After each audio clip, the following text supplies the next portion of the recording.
Welcome, everyone. My name is Malik Brown. I have the honor and privilege of serving as the president and CEO of Graduate Philadelphia. I want to underscore many of the remarks that Jamil made. Thank you so much for being here. It means so much to us. We set this date back in January, and we did not know that there would be 4 other events taking place tonight. I just learned that tonight, and I was staring at the outside, wanting people to come in, and Kelly Whitland said, "Malik, it'll be fine. People will come." And we have a full house, so thank you so much for being here. I want to thank our sponsors. Typically, I have a tradition of actually listing every single sponsor and calling out the names. My team told me this year we actually don't have the time to do that, but I do want to thank every single sponsor. I know with everything that's going on,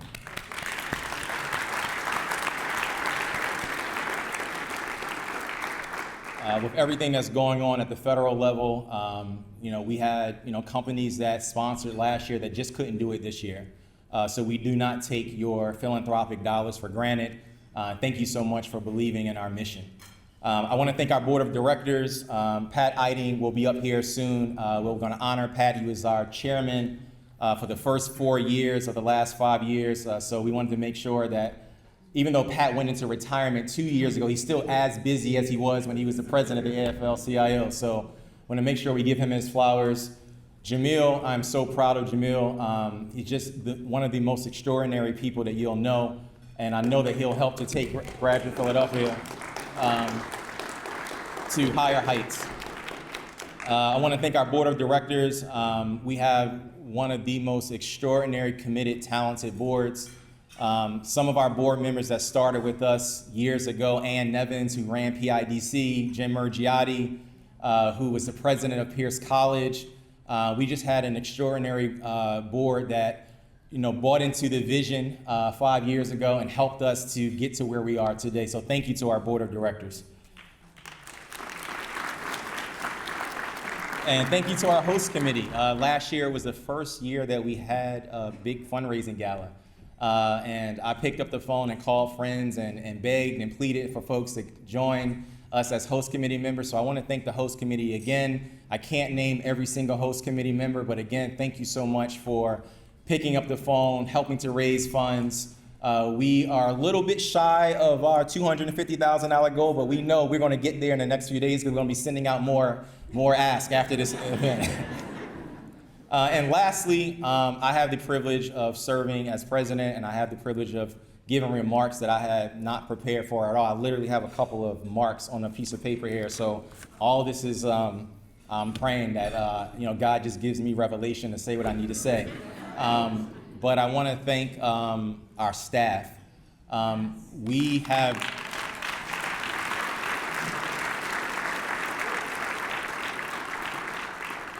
have the most extraordinary staff, and we have a mixture of individuals that have master's degrees, and we have a mixture of folks that have no degrees. And that is really emblematic of who Graduate Philadelphia is, bridging workforce and education, because we know that we do not have a shortage of talent. And we have some that have the alphabet soup, and we have others that are gems hidden, waiting to be cultivated and nurtured. So I want to call out an individual who does not have a degree. We did not hire a third-party event planner for this event, and you can look around to see how extraordinary it is. It was actually done in-house by someone by the name of Misty. So can we give Misty...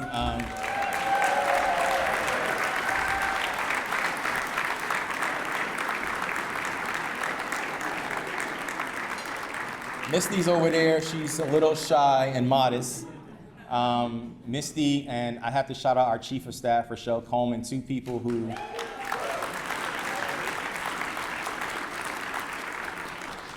we are investing in. Shout out to Community College of Philadelphia and the Pierce College, Cheney University, Chestnut Hill, Temple, all in the house, because we practice what we preach. And although Misty and Rochelle right now do not have a degree, they're the most talented people I've ever worked with, and we're going to invest in their education and make sure they get their degree.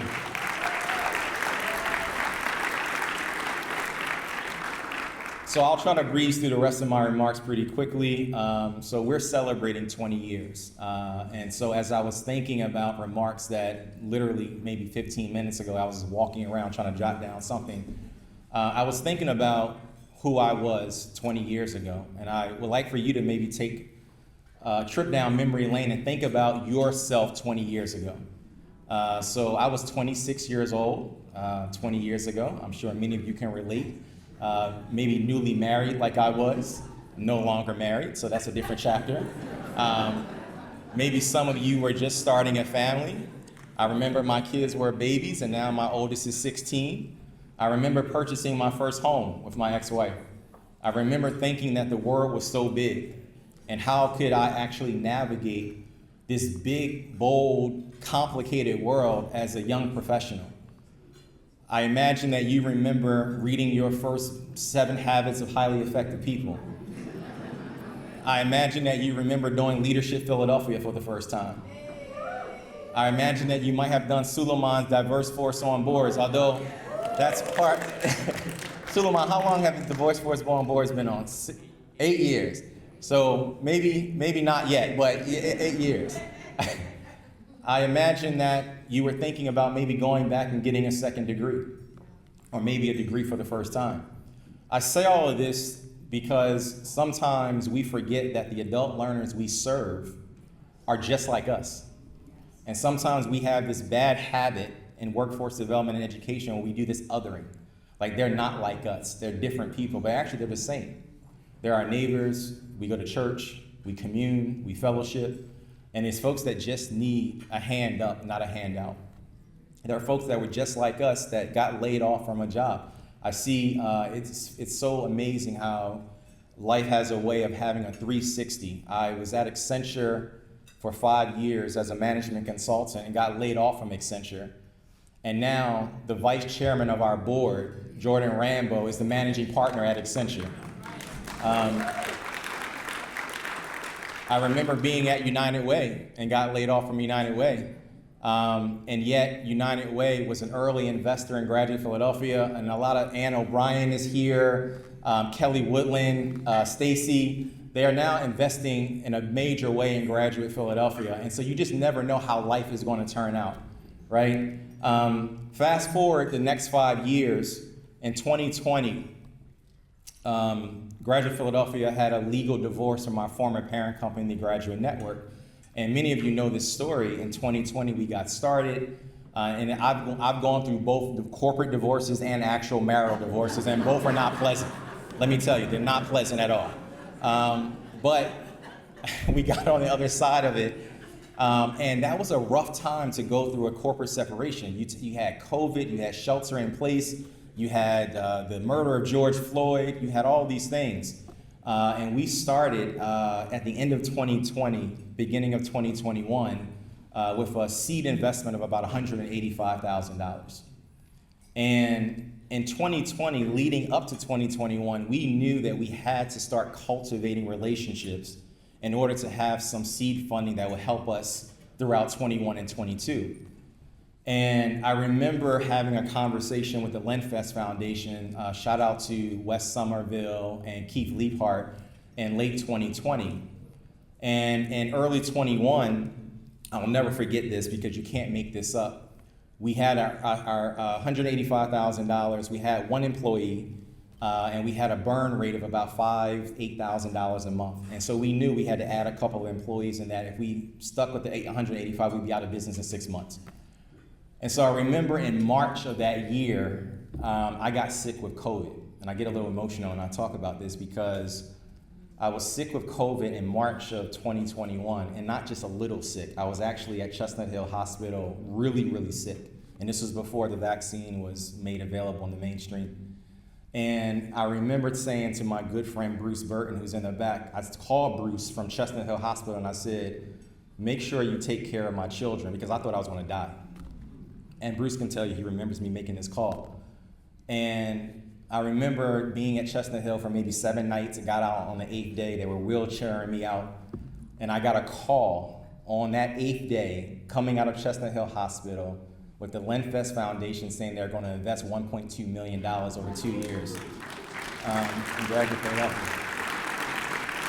And you can't make that up, right? Those that, we got the Reverend Dr. Lorena Marshall Blake, we know that it was nobody but God, because how can you be sick and on your deathbed, and then the next 8 days you get a check that sustained your organization over the last 5 years?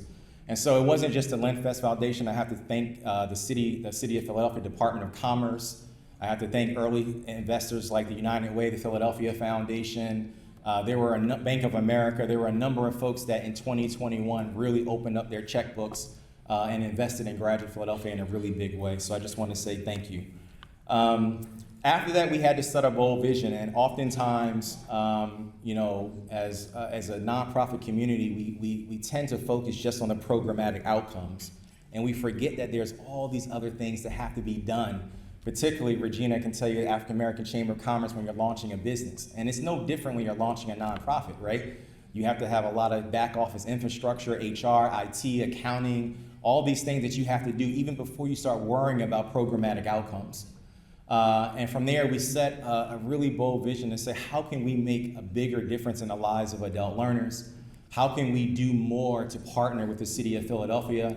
How can we be a greater part of this education workforce development ecosystem? And I imagine that some of our board members thought I was crazy, because we said, no, we're gonna make a bigger impact. And we grew from 2 or 3 board members to 14 amazing, talented board members. We never imagined that we would be in North Philadelphia at the North 10 Lenfest Center. We never imagined that Accenture would be one of our main partners, offering 300 workforce development courses to adult learners at no cost. We never imagined that Google would be one of our partners with Grow with Google, now offering over 100 courses to adult learners. We never imagined that we'd be partnering with Parent University. Thank you to Dr. Watlington and Ayanna Lewis at the School District of Philadelphia for this new partnership where we're going to be serving parents of our K-12 children in the city of Philadelphia.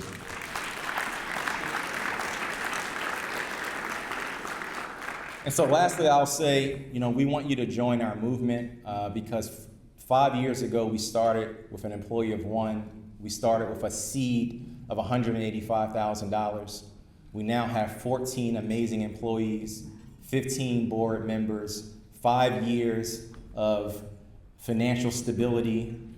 We have cross-sector partnerships with people like Episcopal Community Services in North 10 and my good friend Atif Bostic, who runs an amazing organization at Uplift Solutions. And we're asking you to be a part of this collective impact model. We know that Raj Chetty at Harvard, and we know that the City of Philadelphia, everyone's talking about economic mobility, but if you boil that down, if you boil that intellectual data down, aren't we really talking about giving people options? Aren't we certainly just talking about giving people, I told my kids, I said, the best thing that I can do for you is to give you options if I die. And that's what we want to do for our adult learners, give them learning options, give them educational options. We want to be able to help our adult learners plan that Disney World trip. We want to help our adult learners put money away for their children's college fund. We want to help adult learners buy that first home. We want to help adult learners go back to school. We want to help adult learners give more to their church or synagogue. Isn't that what all that we do in workforce development, isn't it really just about giving people opportunity? So we're asking you to join that movement as a volunteer, as a board member, as an investor, because Graduate Philadelphia can do so much more than what we're doing today. And lastly, I want to say that we realized that we did not start this movement over the last 5 years. So I went to Pat Eiding, I went to our board, and I said it would be unfair if we stood on stage and took credit for 20 years of impact. So immediately we thought we have to acknowledge the founders and the visionaries who made this possible. Because so many times in nonprofits, we see sort of the new CEO and we forget that there was 20, 30, 40 years of history even before that person came into being. And so part of what you're going to see behind me is acknowledging people like Sally Glickman and David Thornburg and Hadash Sheffer and Barbara Madelman, the folks that really helped to get this work started. And so I just wanted to acknowledge and thank the early founders. Thank you for giving me a chance 5 years ago to spin off and become the first inaugural president and CEO of the separate 501 of Graduate Philadelphia. Thank you for paving the way and allowing us to stand on your shoulders.